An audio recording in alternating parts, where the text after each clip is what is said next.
the same as what I did with the pork. You'll all recognise that. So I've got your shoulder, the rib loin.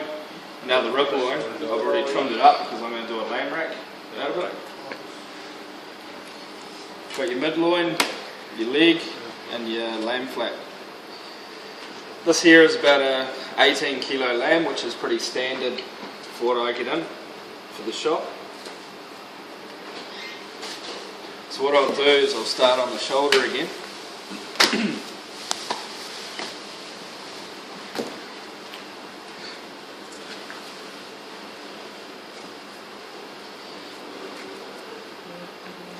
So what was the thing that used to get me when it's boning out a shoulder? Where do you start from?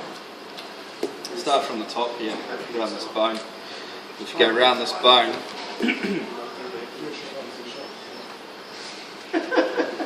Thanks, mate.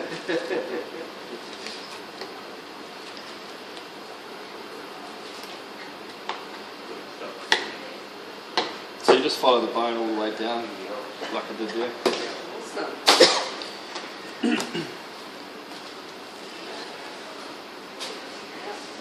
Do you send your knives away to get, you know, to get put in the grindstone, or do you? No, we do them all ourselves. On a stone. Yeah. It gives a much longer edge to your knife, doesn't it? Yeah. I found that I sharpened all my knives through the key case, and the edge went like in weeks. And it takes a lot of the life out of your knives as well. So you can see here, the lamb shank here, and the bone comes to there. If you turn it around the other side, you can see where I've made the cut to expose that shoulder joint. Okay.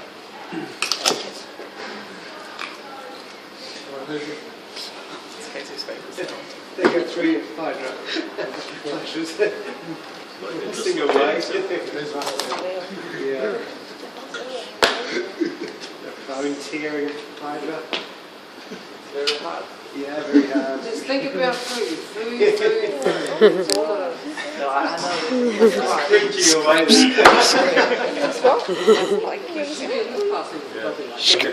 Scree.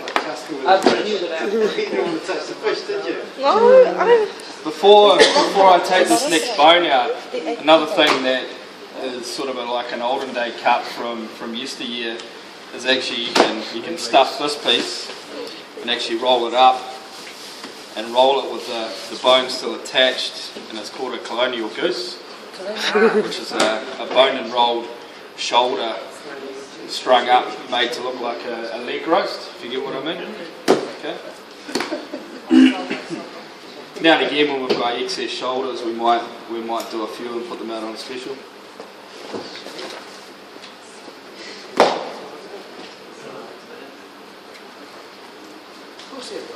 I wouldn't go quite as far as to say it's a poor man's leg roast, because the shoulder roast is pretty good.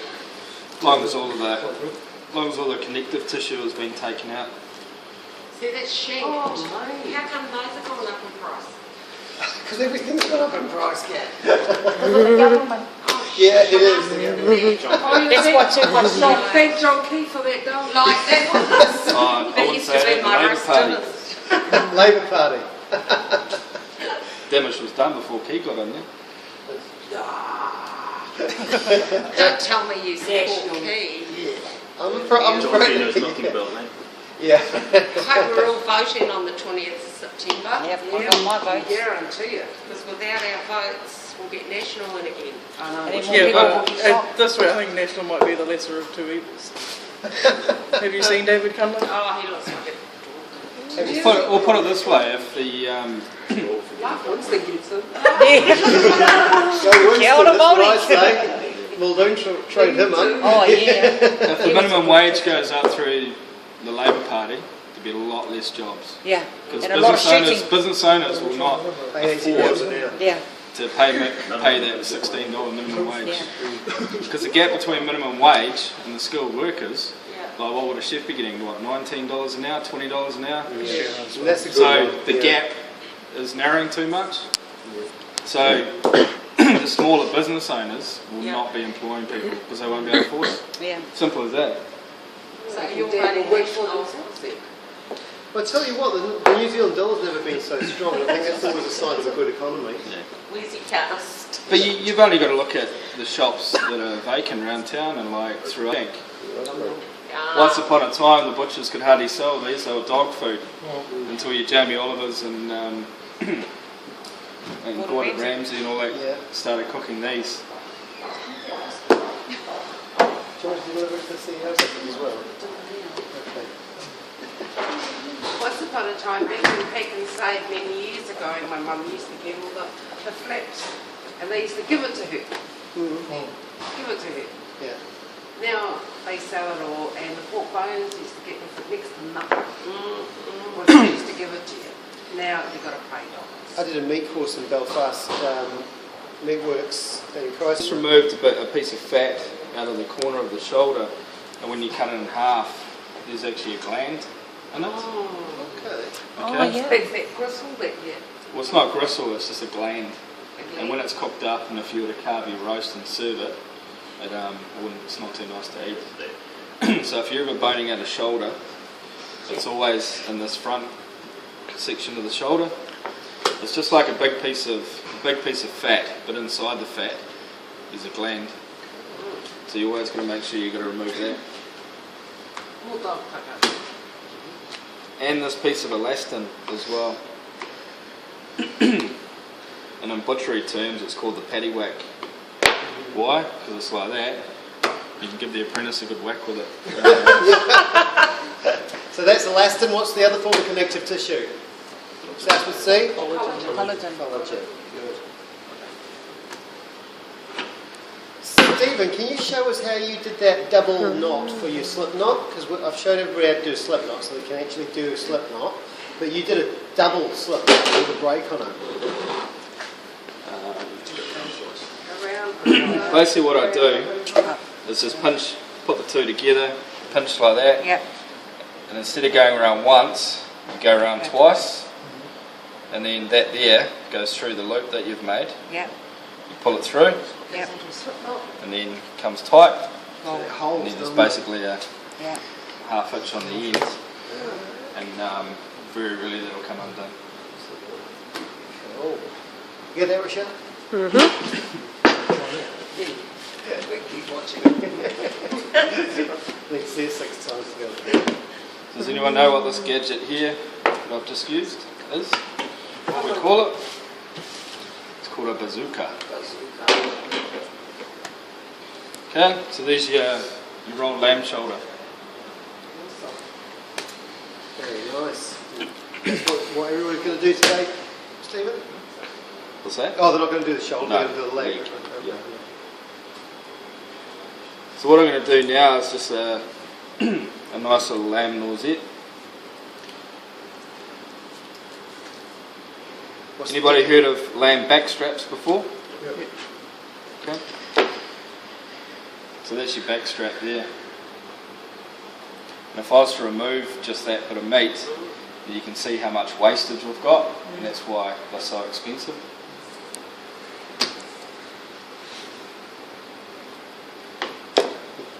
There's 2 cuts, what Stephen's doing now, a noisette and a rosette. Noisette's got the bone taken out of it. Okay, so there's no bone. Sometimes you can put some mint jelly in there when you're cooking it, or a nice little tube of stuffing in there, or minced up apricots. So a noisette's bone out, and a rosette's got the bone in, but it's still rolled. There's a little piece of bone in.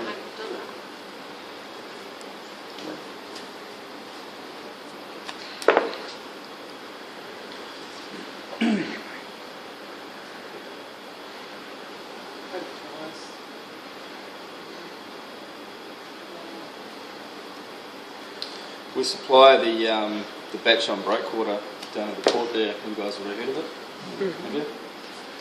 On our previous menu, we used to bone out a whole side of lamb for it. And what I would do is bone out the whole carcass, leave the whole thing whole, and then remove the leg, bone out the leg, and actually stuff the leg like in the part of the shoulder and actually in the loin. So you've got a nice tube of meat like this. She used to cook off the whole lot, and then basically slice it like you would like Lone Star, how Lone Star do their pork loins. So you get like a nice chunky piece of lamb.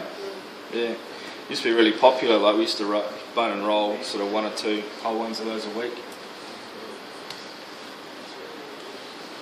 Yeah, it's nice when chefs know the cuts and what they're using. After the chefs going for a whiz, actually.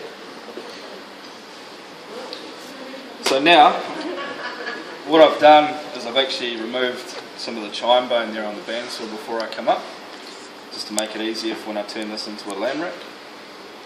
And they're easy to do. Like, see, I'm not even using my knife at the moment. All that just peels away. Okay, so that exposes the nice back strap.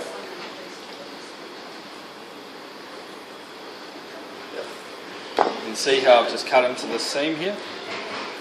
See how it's all just peeling away. Then if you make a cut down to the bone,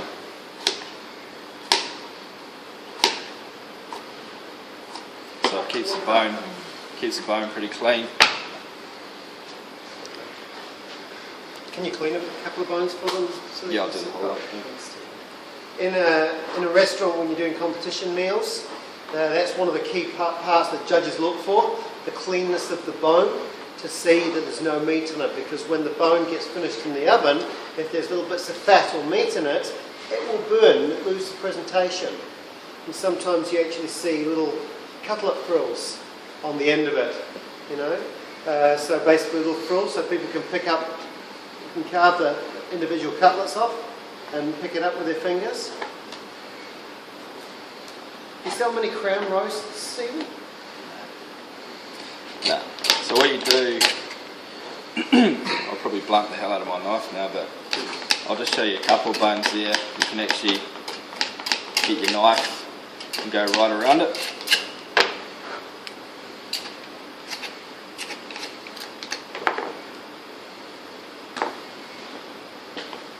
So see how all that's just come off, and that bone. You can get a towel and just give it a good... If you want to get really fanatic about it, like, you can really give it a good clean up, but that there is fairly clean. Yeah, but you just sort of wreck your knife. And you see here, there's a piece of sinew on top of the rack here. That needs to be removed. Otherwise, it might be a bit chewy for the customer. Now a rack of lamb like that, usually go 1, 2, 3, yeah, seven bones down. So they're normally at least 7 to 8 ribs. Yeah. Mostly 7. Certainly, you know, back when we were doing them, basically that would be for two people, a rack of lamb, you know, but I usually get rid of a whole one. yeah, I know, I could too. So like different cuts are changing, different. Yeah. It's like a Barnsley chop. You never see a Barnsley chop. I've not seen a Barnsley chop for ages. That's a double loin chop. It's called a Barnsley chop because the big eaters in Yorkshire, you know, and one single lamb chop's not good enough. A double chop was a big seller. So there you go, there's your lamb rack. Beautiful. And you can see why, well now, when I cut that chine bone off, now you can cut down and actually cut right through it, okay, to serve it, once you've cooked it off. So if you cut down there, you'd go through the bone, or what's left of it anyway. So, here's your lamb rack. With the lamb flaps, what we do down at the shop is we bone and roll a few for people wanting stews or anything like that. It's really a long, slow cooked meat, just because it's so lean, and there's a lot of, you can see here, yeah. We have had some people come to us, even with your lamb shanks, and they think that these lamb shanks are going to be nice and tender, only cooked after an hour. And they wonder why they're chewy, because they're a slow cooked meat. You look at that lamb shank. Basically, wherever the animal's got to do a lot of work, they're going to be the toughest. But often they can be the most flavoursome as well. So a lamb shank, you know, where it's basically right on its leg that's moving all the time. There's so much movement there. It's muscle, it's strong, you know, going up and down hills. So you need a long, slow method of cooking. You know, whenever you've got tougher cuts of meat, it's got to be moist, it's got to be longer, it's got to be slower. So what sort of methods of cookery can you use? Stewing? Braising? Hot roasting? Casseroling? Okay. To be honest, I really don't like selling these cuts for the simple reason if you get people who don't know how to cook them, you're always going to get complaints. And they're going to go, oh geez, I got this crap piece of flat from the Kiwi Butcher, it was tough as old boots, and really some people just don't understand that it's a really long, slow cooked meat. So we only do a few of them, and I'd rather put these into sausages because they'll make good sausages. Tell them they cooked it wrong. You would, wouldn't you, Teresa? I would. But they still expect you to give their money back. Okay, so we've got a nice little bone and roll flat there for the slow cooker. Alright, so getting on to this leg again, everyone take note because this is what you're going to be doing as soon as I'm finished here. Oh, yep. Okay?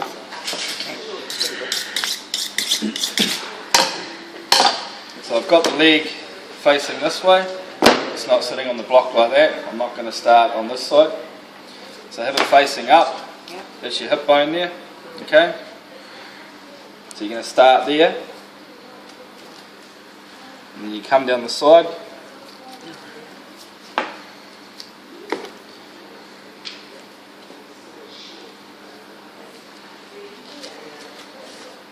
Okay, so you just follow the bone all the way down. Alright. Then cutting over here, see now how I've exposed that joint. Alright. So now you can see the joint, you've got to go to the other side of the joint to open it up.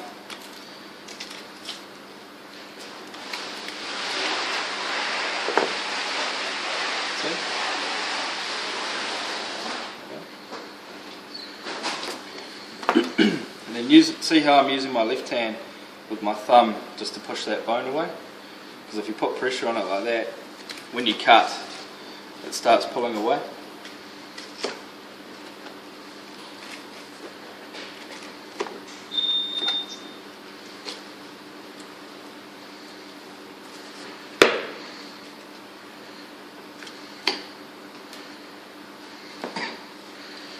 Okay, so you can see I've started off coming down that hip bone.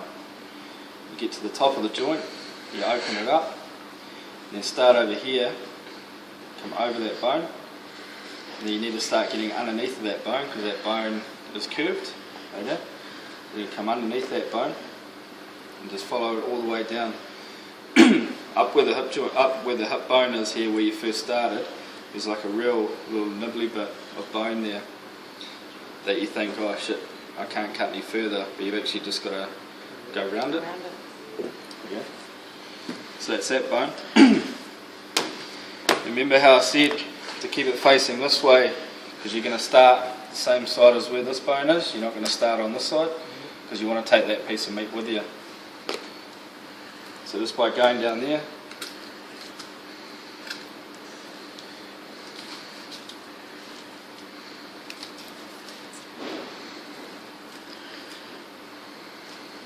so if you remember the pork leg, you've got to go down and around that knee joint. Okay. And when you get down there, you're just going to use that end part of your knife again to just push all the meat away from the bone. Then once you've done that, go on the other end. Give it a corkscrew. We'll bugger out. Take a bit of meat with that. We'll pull it out like that. What I don't want to see is people cutting down here. Okay? Because a couple in the group the other day Actually ended up cutting straight down there because we want to keep the bone, we want to keep the meat all together. We don't want it all open. So once we've done that, DPC 1, DPC 2. so once you've done that, come up the front and grab just a handful of stuffing, about that much. Just give it a bit of a roll. And then we poke it in there. And that's one of the reasons why we don't want that cut open. Yeah. So it's going to sit in there nicely. And then you fold that piece of meat at the start, there. Get Like out. that. Yep. So holding that one there, just bang it in. Wow. And you've got your bone seasoned lamb leg. Here. Okay. Wow. Looks easy. That's what we make. That's what we're going to do now. So when you start, another thing is too, I'm not sure what knives you guys have got, but a lot of the other class actually ordered boning knives like these. This here is the dagger position. Okay, are you going to stab someone? But we're not stabbing anyone today. Any of the meats. And the other thing is too, because you're not wearing a glove, on the other hand, make sure you keep your wrist in that away. Yeah. Okay, we don't want no one stabbing their wrist because it is easy to do. Okay, so because we haven't got any safety gloves on, just go slowly and just keep your hands well away from what you're doing. Okay. No distraction, no talking. Iron job. I'll come around and keep an eye on everyone, and if you're stuck, just give me a yell.